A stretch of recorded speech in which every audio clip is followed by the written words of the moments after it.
Hello and welcome to the NBA Outlet presented by OTGBasketball.com. I'm your host, Nick Fay. With me, as always, Kory, Waldron, and special guest, Jack Manuell. And today we are talking Game 1 of the Western Conference Finals. How are we doing, guys? Pleasure to be here, lads. It's late here, but it's middle of the afternoon where Jack is, so it's night and day, right? Night and day. That's actually a good comparison right there. And Golden State won Game 1, 119-106. Before we get started, just a quick reminder, you can check out all of our recaps for the Eastern and Western Conference Finals on iTunes, Blog Talk Radio, OTGBasketball.com, and Google Play. But, guys, what were your initial thoughts after the Warriors walking away with Game 1? Man, you just got to feel bad if you're a Rockets supporter because the Warriors weren't even really at their best. They were very good, but they've still got it seems like they've still got another level to them. And the Rockets, James Harden was absolutely awesome Game 1. He's been awesome in all Game 1s in this playoffs, but they just weren't good enough, and they just didn't have enough support from guys like Chris Paul. Wasn't really like his superstar best. Clint Capela probably was that little bit off. There was just too many guys who were sort of passengers alongside James Harden's awesome sort of performance. Yeah, I agree. James Harden was tremendous. Trevor Ariza being in foul trouble throughout the game was a tremendous, disappointing note for the Rockets. They could have used him out there defensively. A couple of the fouls were a little ticky-tacky. Like you mentioned, Chris Paul, he had 23 points and 11 rebounds. He actually was their best rebounder tonight, which is also not a very good sign. But he just felt kind of underwhelming.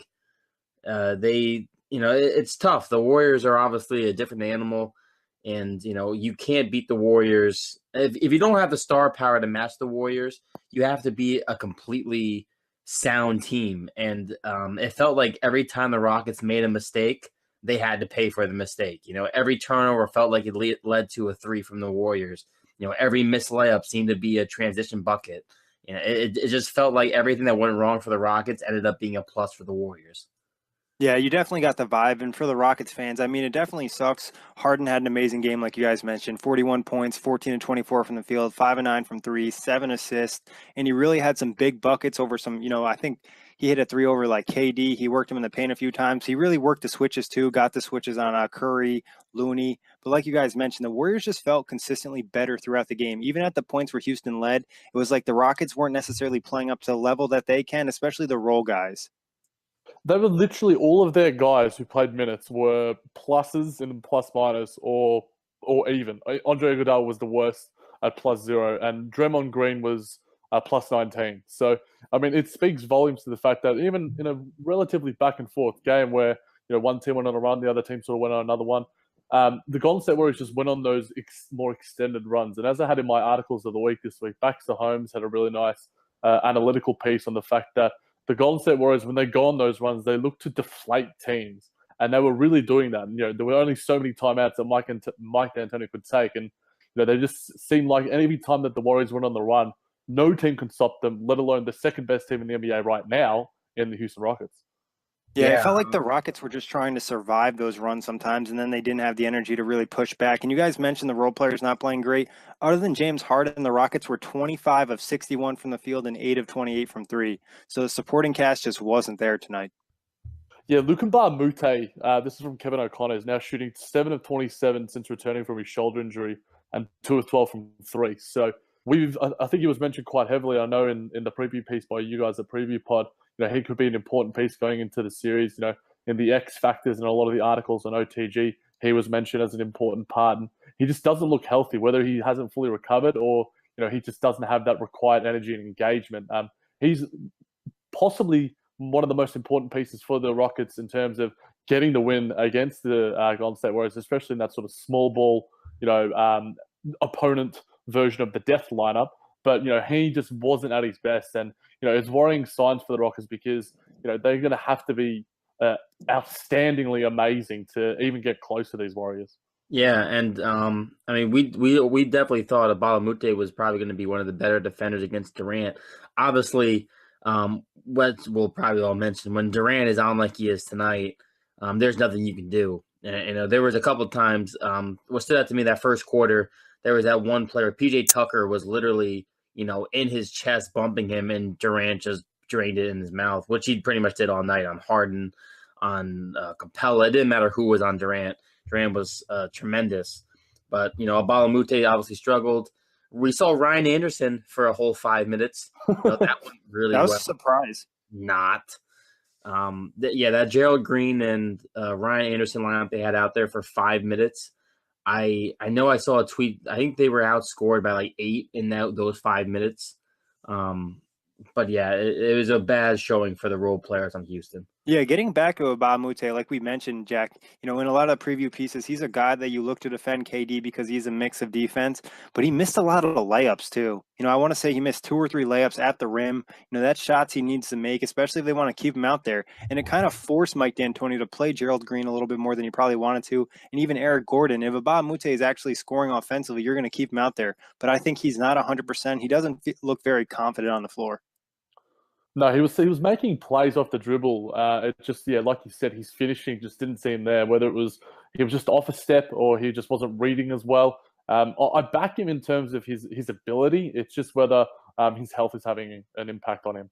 Yeah, it's always tough when you miss time and have to come back in the playoffs. So I think that's interesting. On the Warriors side, you could kind of see it a little bit from Steph Curry. We talked about it in the last series. In his comeback game, he looked great, but he really wasn't in full rhythm. Tonight, I feel like the Rockets have frustrated him a little bit defensively. When Curry was on the defensive end. Yeah, I mean, with they Steph, attacked the crap out of him. Yeah. It felt like on every switch they got Curry, it was like, okay, time to go to work. Yeah, especially Harden. And it seems to be the game plan for every team when they come up against the Warriors. But Steph looked decent defensively. He had a couple of steals, a couple of deflections. There will be times, obviously, going against like a James Harden that he's going to get cooked.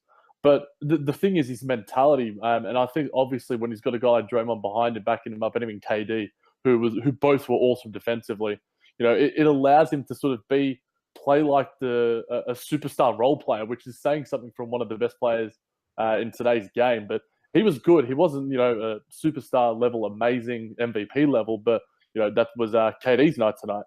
Yeah, and when you have Kevin Durant and Klay Thompson, who had probably a quiet 28 points, it felt like he got a lot of wide open threes, and that's something the Rockets just can't do. Defensively, they put up a solid game, but I wouldn't say this is the best game the Rockets could play. They let Klay get a lot of wide open threes. They missed a lot of rotations, some of the off-ball plays that got caught ball watching, and like you guys mentioned, some of the turnovers, and then also the missed layups. I think there's plenty to clean up on the Rockets side to feel better about the series. Not that, they played bad, but they didn't play to their highest capability tonight. No, I definitely agree that the Rockets were not at their best. As you mentioned, they missed more wide open shots than they did contested shots. It felt like, especially in that first half. That first half could have been a lot of different game if they were hitting those open threes early. Going into halftime, it easily could have been a much different game if they had a lead. Obviously, the third quarter, the Warriors started obviously packing it on a little bit more, and they started pulling away. And obviously in the fourth, it just felt like the 10-point deficit just couldn't be overcome. Yeah. And I feel like, Jack, you hinted at this before, having Draymond behind him on Steph's side. Draymond didn't have a big stat night, but low-key defensively, he had a lot of great rotations. He also did a great job boxing out Clint Capela. Yeah, he was awesome. Early on, it was fun seeing the Draymond of old, the sort of, bad devil on the shoulder Draymond, getting a tech within 1 minute and 7 seconds. That's going to be some sort of record. I'm sure ESPN Stats and Info will come up with something for that. If they don't have one, they'll make it up. I'm sure they will. And then he was teetering on the edge of getting a second tech because he was really chippy. That PJ Tucker foul, upon replay, you can see PJ sort of pulled him down. So he was, worthwhile frustrated. He certainly deserved to be there. But yeah, he just once I think they took a timeout. Steve Kerr had a word to him. Zaza and Quinn Cook had a word to him, and he's just like lets him sort of vent his frustrations a little bit. And then he was just engaged and he was on. And now, Kory, do you think that's a spot? Sorry to cut you off, Jack. That the Rockets should have attacked Draymond a little bit and almost trying to force him to get that second tee. I mean, not attack him like literally with a ball, but kind of just annoy the shit out of him like he does to players like Rondo. I mean, they could have even attacked him just in foul trouble in general. He was in foul trouble early as well.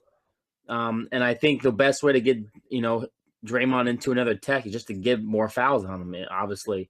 You actually posted one of the videos. PJ Tucker caught the ball on the 3-point line. He drove into the basket and he gave a nice little pass to Clint Capela for a dunk. And if PJ Tucker, I think if he had went up for that layup, Draymond Green was the guy defending him, and it would have been a foul on Draymond because Draymond made a ton of contact with him, but he dished it off to Clint Capela, and that would have been, I believe, his third foul in like early in the second quarter or midway through the second quarter, and that could have been a completely different ball game too if you had taken Draymond out, at that point in time.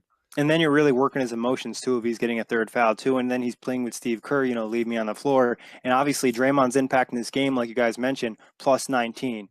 Now, Jack, what do you think about Clint Capela this game? Obviously he showed some flashes on the pick and roll, catching a couple oops and, a couple nice blocks. He also got switched on to Curry and did a great job a few times. Do you think they need to get him more involved, or it's just Draymond taking him out of the game? No, I think they do need to get him more involved, Nick. I think the pick and roll action from Harden and Paul with Capela wasn't utilized enough, whether that was intentional or whether that was a product of the Warriors' defense. The times when they look good is when the threat of Capela, Harden draws the second defender and Capela's just there for an easy dunk, a la DeAndre style. I felt like 30 minutes, 12 points. He was -3, 6 rebounds, 3 assists, couple of blocks and a steal. He looked good defensively early. The energy when the Houston Rockets were on, when James Harden was nailing shots, looked really good. But it seemed like they got deflated when the Warriors went on runs. I'm not sure whether it was intentional in the sense that they went away from that sort of pick and roll action. It seemed like, obviously we know that they're the best isolation team, the #1 isolation team in the NBA, but it can't hurt to have a couple extra DHOs and pick and roll sort of movements and just creating some different sort of style, different looks, because the Warriors sort of got into their own sort of groove defensively. It's like they played into the Warriors' hands in a sense. I can definitely see that, and not to mention too, I gotta correct myself. PJ Tucker did he drove on Draymond in the first quarter for the dunk that led to the path led to a Capela dunk. But it felt like at times, especially with Clint Capela, that I think it was in the fourth quarter, Harden threw an oop and it hit like off the rim. At times they were just kind of forcing him the ball where he wasn't even in a great position to catch an oop or to catch a ball. But at times they were like just not using him properly almost. Yeah, and I want to give the Warriors credit too, because I felt like they did a great job of boxing him out when he was trying to get these oops and just getting under him and getting in position where he couldn't really get up straight. But I agree. I think, Jack, getting in some of that pick and roll early will help a little bit. It felt like at times the Rockets were trying to work so much to get the mismatches that they ate up a lot of the shot clock. And I think we saw in the first half there was probably at least 3 shot clock violations. Yeah, the 7 seconds or less to Antonio are certainly a distant memory, that's for sure. I think Howard Beck had a piece that came out last night or this morning on the sort of revamped Mike D'Antoni and the new sort of Houston Rockets, and it just doesn't work. If you're playing out the clock and trying to find that switch, yes, but you got to get into those actions a lot earlier, and it just benefits everyone. Obviously, the Warriors play a lot more utilitarian style of basketball in terms of everyone getting a touch. But I saw this stat online, and it was from Chris Walder. The Golden State Warriors are 25-3 in playoff games since Kevin Durant arrived, which is just ridiculous. They're just so freaking good, and I think if we're not appreciating their greatness right now, and there's a lot of obviously haters out there, but we need to appreciate how good these guys are, how good LeBron is. It's an awesome time to be watching the NBA. Yeah, as much as people hate Kevin Durant too, he was dominant. Yeah. He's been dominant in the playoffs, and this was just a reminder that nobody can really defend him. In your mind, Kory, what would be your best defense against KD? Not for the Rockets, just in general in the entire NBA. Who would you throw at him? I mean, Kawhi. Yeah. If I had to pick any defender, I'm gonna go Kawhi, hands down. I think. Give me a top 3. It'd probably be Kawhi first. Second, I'd probably give Paul George the ring. And then third, can you say Draymond? Draymond. I would either say Draymond or Anthony Davis. Only because Anthony Davis had the length, but even still, he had that one shot over Anthony Davis where Davis couldn't have been, any closer. I know we've made a ton of Avenger references in the last 2 weeks, but like Durant literally was Thanos with all the Infinity Stones. It was unreal. No assists, 3 rebounds. It's literally like the game plan. Durant, listen, we don't want you to do anything. Just score. Use your length on defense, and everything will handle itself. It's almost how it felt to me all night.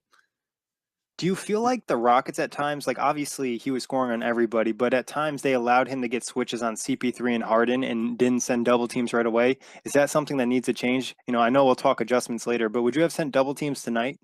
I mean, I would have tried to. They didn't send enough double teams, first off. Well, I mean, it's hard because like, do double teams work against the Warriors? With Because certain lineups, I think they do. You think they do? With certain lineups. Like there was an instance where I think I tweeted this out. They had Livingston, Looney, and Draymond out there, and Klay and KD. Now you can pretty much come off the other three. Obviously, they can make plays, but KD and Klay are the only ones you have to worry about from the 3-point line.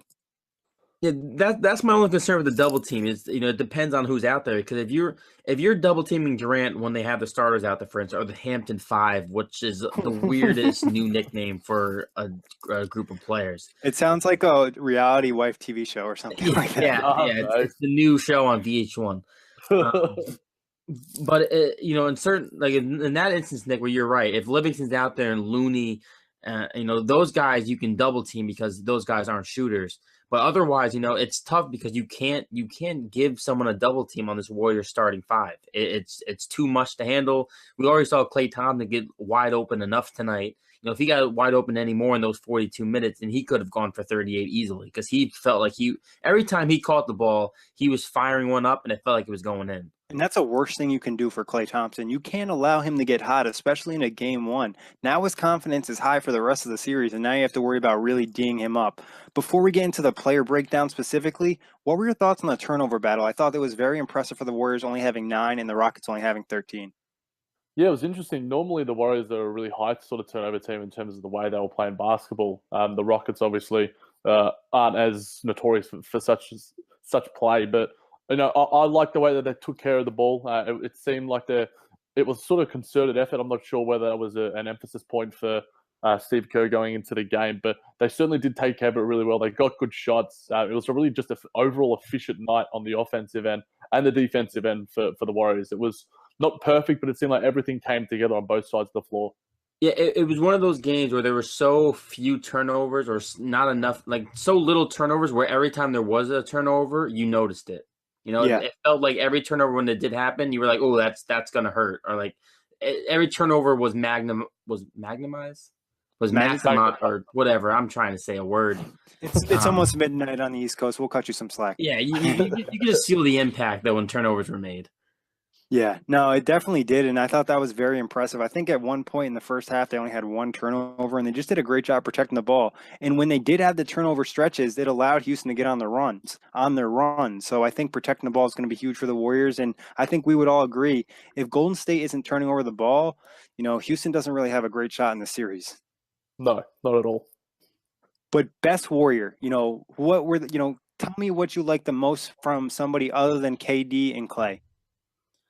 I'd say Draymond. Draymond's just defense, like some of his blocks, some of his just how he affects plays.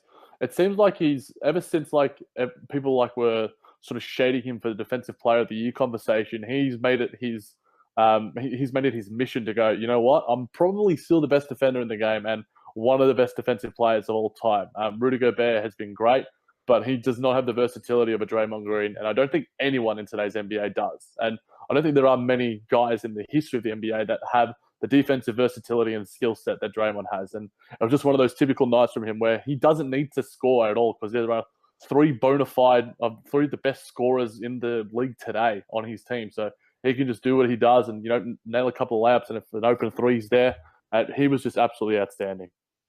Yeah, Draymond's impact defensively was extremely felt. Like you mentioned, offensively, just 5 points, struggled shooting, but it didn't matter. 9 assists, though. Yeah, right. 9 assists, nine rebounds, 2 steals, 2 blocks. For me, obviously Curry wasn't the offensive juggernaut we've seen, and defensively he did get cooked at times. But I really liked how he did everything else, though. He rebounded decently. There was one time where I don't know who he got a rebound underneath, but he was underneath the basket, and he had to fight for a rebound. He boxed somebody out pretty well. Nice, fundamentally sound, box out, get that offensive rebound. Yeah, it was extremely a guy. Curry got it, and I was like, that's Curry. Like, oh shit. The 8 assists, he moved the ball well, like Jack mentioned earlier. He had a couple nice steals. One was on Harden. I think he played well, and I want to give a shout out to Looney. I think Looney played really well for 24 minutes. When the Rockets went really small, they put out Looney, and Looney's just as athletic. He could run up and down the floor, and he had a positive impact. And almost, I was surprised on how long he was out there for during stretches of this game. I think the overall bench, had a really solid game. 8 of 12 from the field for the bench.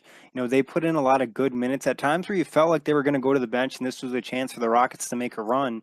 And instead, the Warriors ended up adding to their lead. Guys like Sean Livingston's been doing it for a while. Nick Young made an appearance, and I didn't expect that. He hit 3 threes. Also, David West made his presence felt. So I think that bench unit was big, especially with Houston's bench being so bad. Yeah, I think the battle of the benches isn't going to be like the biggest thing going forward, but Steve Kerr's tightened his rotation. He always gets a lot of flack for who he starts, who he plays. Kevon Looney, yeah, as you mentioned, has earned his spot. Obviously, with Jordan Bell, there was an article out today. I think it was NBC Sports about his sort of role going forward. It's so awesome that it's so ridiculous that they have this ace up their sleeve in one of the best sort of like defensive rookies going around in Jordan Bell. Like if Kevon Looney isn't great, we'll chuck out a Jordan Bell because I doubt we're going to be seeing a lot of JaVale and Zaza in this series, if at all. Yeah. It's a luxury they have. They don't really waste much roster space. Everybody has some value, similar to the Celtics team on the Eastern side. But what Warrior do you think needs to step up for Game 2? Is there anybody, or everybody played good enough for you? I mean, I don't think anyone needs to really step up, but if Curry gets more aggressive offensively, it was a quiet scoring night. Even though he had 18 points, he shot over 50%. He really didn't look for a shot. He was really just set on letting Durant do his thing and playing more, passively. For me, I just think if he turns it up a little bit, obviously tonight they really didn't need him to, but if he turns it up a little bit while Klay's hitting those shots and Durant's as aggressive as he was, then, this is going to be a really quick series. Yeah, I'm going with Andre Iguodala. I tweeted out his contract, the fact that he's making $48 million over the next 3 years. He's 34 years old right now. Yes, his role in the Warriors right now is literally the 5th guy, if not the 6th guy, depending on who comes off the bench. But yeah, to be making that money going forward in terms of their roster flexibility and their salary cap flexibility, it's more of a long-term thing, I think. And I think Jason Concepcion, one of my favorite guys on Twitter and on The Ringer, tweeted out that he thinks he's washed. I'm not sure if he's there just yet, but if he continues to play like this, he gave away like easy dinky fouls. He gave away like perimeter 3-point fouls. So I want to say Chris Paul really stuck out when he went underneath him on 3. It was kind of just stupid, and that's not something you see from Iguodala.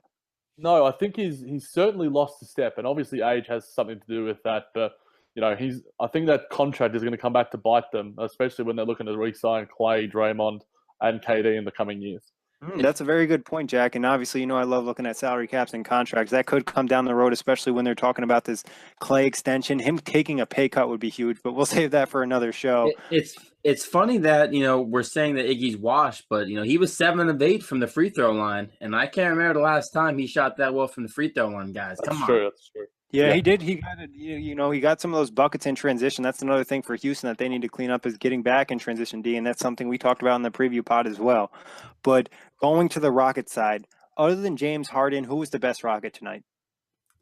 You're probably going to say Chris Paul. Kory, you reckon? Yeah, it's got to be Chris Paul, but there's a big gap. You know what I'm saying? Even though he was the second best player, there's a big gap. It just didn't feel like he was there at times. Yeah, and like Clint Capela was 6 of 7 from the field, so like he had his shots, but he had played less minutes than PJ Tucker.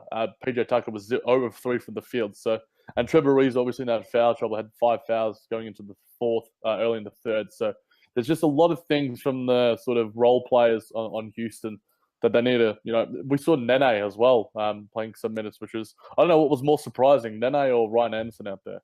Dude, Nene's surprise is that he played 5 minutes. He was a +1, and I swear to God, he got switched on either Steph Curry or Kevin Durant every defensive possession he was on the floor, and he's a +1. I don't understand. It's amazing that he's a +1 because I thought he got scored on every time he got switched to almost. But The thing was, the Warriors kind of cut him some slack because I believe Kevin Durant stepped back twice when he had an A on him, and Curry only scored one time. So it was like they kind of wasted the opportunity. And that was when the Rockets had a chance to really make a run because I believe that was the end of the third, early fourth quarter. But I'm going to go with Clint Capela because he showed flashes where I think the Rockets can capitalize him in a little bit. And those two defensive stretches he had on Steph Curry were very impressive. I don't know many 7-footers in the league that could defend him and force a steal and then block a shot. Yeah, he was awesome. So, but worst Rocket. You can give me more than one because there's definitely more than one. I mean, it's hard. I mean, I'm probably going to go with Trevor Ariza, but I'm not sure if it's really his fault of his own. PJ Tucker as well. I'm not going to say Eric Gordon was the worst Rocket, but he was -10. Luc Mbah A Moute was the only one who was worse, -14, and he still did score 15 points, 6 of 13 from the field, hit 3 threes. I tweeted out that he's been under, I think, 32% from the field from 3 in these playoffs. He had moments and spurts, but he's a liability defensively. And when you've got him and Harden, if they're playing at the same time, you can't have 2 defensive liabilities against these Warriors, no matter what lineup they're really playing, because they're just that stacked. And I think Eric Gordon, obviously not starting anymore. They need to get something. They need to have someone, get a 20-point. Whether it's Capela getting a 20 and 10 game, or whether it's 25 and 5 threes from Eric Gordon, or Trevor Ariza is nailing threes and locking down KD. They need a third guy to be just really, really great. Yeah, they definitely need a third guy. I think that goes without saying. They're in desperate need of a third person to step up and give anything more than usual. For me, I think Trevor Ariza, like you said, Jack, the foul trouble, whether you want to say it's his fault or not, that obviously dramatically hurt their chances. Gerald Green in 16 minutes too. He had 4 fouls, a couple of them led to free throws. He obviously hit a couple threes, but I mean, I could have gone without a Gerald Green showing in this playoff game. He hit some really bad shots sometimes too. Yeah, almost like those hero shots. I want to hit this shot and make an impact in the game. So for me, he was bad. I mean, the Ryan Anderson for 5 minutes was more than I needed, and I think you're right too on the Eric Gordon front too, Jack. He in the first half in particular, he hit that first 3, and then he was just forcing about every other shot that half. Yeah, Gordon was pretty much trash for a lot of the game, and then he had a stretch where he got a little bit hot. I feel like he's another guy. He reminds me of J.R. Smith with his shot selection sometimes. If you're cold, why are you going to take fading jump shots instead of attacking the rim when you have that capability? And Mbah A Moute, we touched on him earlier. Obviously, a little bit of that is health, but still, that's a major concern. 0 of 6, and then PJ Tucker. He's a guy who was able to hit threes, hit shots. I believe he had 2 3-pointers blocked by Draymond in this game. So PJ Tucker not very impressive, and KD just owned him. Like he acted like he wasn't even there, and he's supposed to be a defensive stopper. Yeah, I think we need to stop with PJ Tucker. We give him we overhype him. We called him LeBron stopper last year. He's been tagged with being trying to stop KD this year. We just need to let him do his thing because I think the pressure of being a stopper is getting to him. Who do you think's the best matchup on KD? Tucker, Ariza, or Mbah A Moute? I honestly think Mbah A Moute is. Mbah A Moute, a combination of Mbah A Moute and Ariza. I mean, a PJ Tucker is probably, right now maybe the healthiest of those 3. I'm not sure about Ariza, but in terms of Mbah A Moute and his overall capabilities, he's known for being that guy, and I think if he can sort of make him work for it. And whether it's just one game, they get everything out of him in this second game. We need everything out of you, and then in the third game, they're sort of obviously going back to Oracle and Oakland. It's going to be a tough stretch to sort of get the win, but it's obviously crucial that they get the next win. So I advocate for a bit more Luc Mbah A Moute, but then again, I'm not in the Houston locker room. I don't know what his health is like. I mean, I would love to see more Ariza on Durant. I'm sure we will. Hopefully, foul trouble doesn't play a factor in game 2, but I think Ariza, because of defensive IQ and his length, I think he's probably one of the tougher matchups for Durant in this series at least. I think a combination of all 3 would be good. The length of Mbah A Moute, the defensive IQ of Trevor Ariza, and the physicality of PJ Tucker. I think it's got to be a collective effort. We mentioned this on the preview. It's similar to what the Celtics are going to do with LeBron. You have to throw a bunch of different things at him. You can't just rely on one guy to hold Durant or one guy to even hold, Curry or Klay. You got to give these guys a ton of different views. You got a ton of different guys need to do different things just so they can't get comfortable.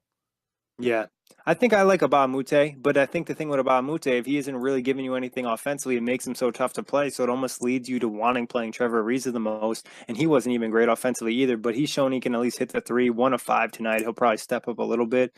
But I think, at some point you have to consider sending some extra help and forcing rotations and maybe forcing somebody else to beat you. Talking about that, what adjustments would you make from the Rocket side for game 2?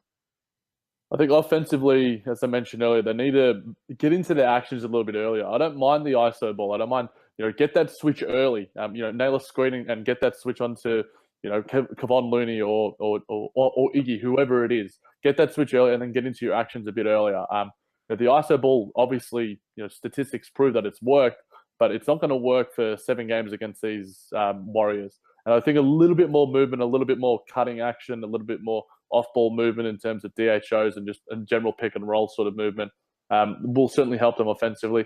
Defensively, we've mentioned the fact that, I'd like to see a little bit more Luc Mbah A Moute. I think he's a little bit better offensively than PJ Tucker and can create his shot a little bit more. And neither of them are really, reliable three-point shooters. So I think it's sort of a give and take with either of them. But yeah, obviously, I think Steph's probably going to be primed for a big game too. So there's just so many factors for this Golden State Warriors team that we take for granted. It's like, oh, well, yeah, Steph was, average for this game, but he was still, very good defensively. And Klay was just left wide open. So, if you're not leaving Klay wide open, then maybe Steph's wide open. And it's just like, who knows what could happen in the next game. But I think there's a lot of adjustments that need to be made if Houston want to make this a series. Yeah, I almost agree with almost everything you said, Jack. I think Capela got to be more involved in game 2. I would love to see more pick and rolls, some more off-ball screens to try and free up some shooters.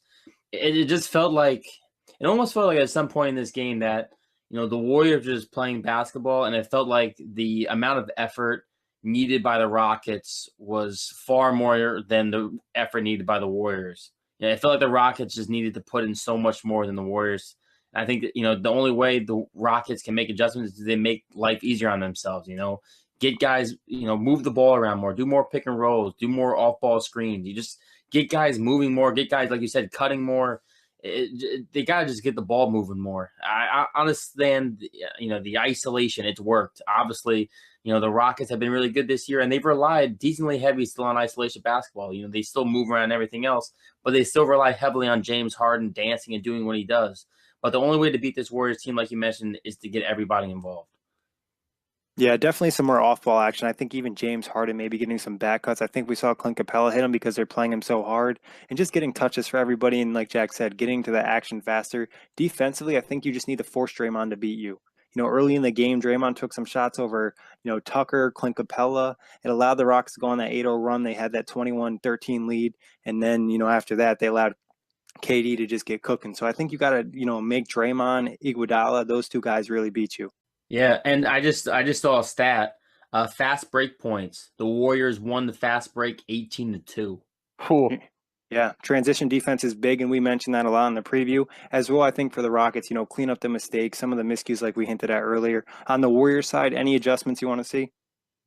Just keep doing the same what they're doing. Maybe try and find Steph early on, sort of get him some action early, see how he can get into his rhythm a little bit, because Klay can sort of find his own in a matter of moments, as can Steph. But I feel like if, similar to what Harden was doing in the first quarter, if Steph can sort of heat up early, KD can do the same. He can be sort of like an ancillary piece where he's just like sort of, the second superstar, despite the fact that he's the second best player in the game. I saw this, I'm on my timeline now, guys, and I know it's probably a discussion for another day, but Colin Cowherd, it's almost like Houston is missing one crucial piece, #LeBrockets. I'm not gonna. I don't want to indulge that with a response, but #LeBrockets isn't too bad. I'm gonna give that to him. It's not his worst. It's not his worst tweet. Not his worst. Not his worst. Definitely not his worst. I think one thing we can say tonight too about the Warriors, what they can improve on. Obviously, it's not much. It's play the style of basketball you played tonight, and probably just going to be a different guy, filling in that 37-point shoe of Kevin Durant. Something I liked about Kevin Durant tonight, we've mentioned this on the preview a few times. Kevin Durant was shooting under 30% from 3 heading into this series. Tonight we saw him shoot 50% from three. He looked more confident shooting threes. And, if he starts getting the three ball falling efficiently, that's also just going to be an added disadvantage for the Rockets.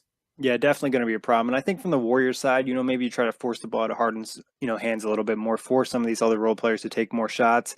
And then offensively, I think KD is going to see double teamed at some point, maybe work that Steph and KD pick and roll a little bit, and it's going to put a lot of pressure on the defense. Lethal. It's such a lethal move. Like, they barely do it. It's like just they do it when they have to. And they late do game it situations when it's really close, I feel like they keep it in their back pocket. And it's the two guys that can create their shot out of anything. Like, literally, they are the two best shot creators.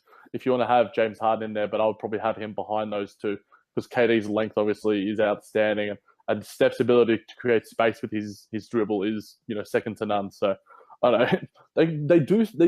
They have so many things up their sleeves, and like it'd just be insane to see the Warriors like challenged to their utmost, similar to like when obviously the Cavs were in that final series, because obviously the guys were weren't at their best, but with KD now, it just seems like they're a cut above beyond everyone else. And my Warriors in 5 prediction looks like it could be coming true.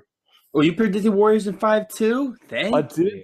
I did, sir. I did on the JBT pod with Nick, and we both almost were very tempted to go to sweep. And if it's a sweep, then there's certainly a possibility of LeBron going there, because I think it was Slam Magazine posted an article at the fact that there were rumors that LeBron late in his career wants to be sort of an off-ball guy, and LeBron is an off-ball guy next to James Harden and Chris Paul. It's going to be a fascinating off-season, but this series is going to be fascinating as well. All right, guys, before we get out of here, any quick Game 2 predictions? Who's going to win? Who's going to have a big game? I'll go Rockets. Rockets by 5. I think we're going to see Trevor Ariza with at least 15. One of Trevor Ariza and Mbah A Moute or Tucker with at least 15. And I reckon James Harden, rather than like a 41-point game, I reckon he might get a triple-double. Yeah, I think this is take something out of the Raptors dialogue book. This is the Rockets game 7. They have to win game 2. I think this may end in 4 if they were to lose home court advantage completely going into Oracle. They definitely need to win game 2.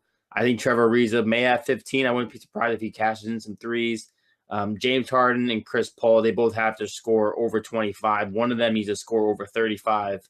And I think both of them combined need to have at least 15 assists. Yeah, I think that's about, spot on. Game 7 for the Rockets is game 2. I think Chris Paul and James Harden need to combine for 60-plus points and maybe close to 20 assists. And, you need Ariza. You need some of these guys to hit some threes. Evan pointed out on the preview, as well as his written preview on OTGbasketball.com, these Tucker, Ariza, and Mbah A Moute need to hit about 10 threes a game if they want to win this series. But guys, that wraps it up. I appreciate you hopping on. As always, thank everybody for listening. You can check us out on iTunes, Blog Talk Radio, OTGbasketball.com, and Google Play. I'm going to sleep, and I'm not sleep.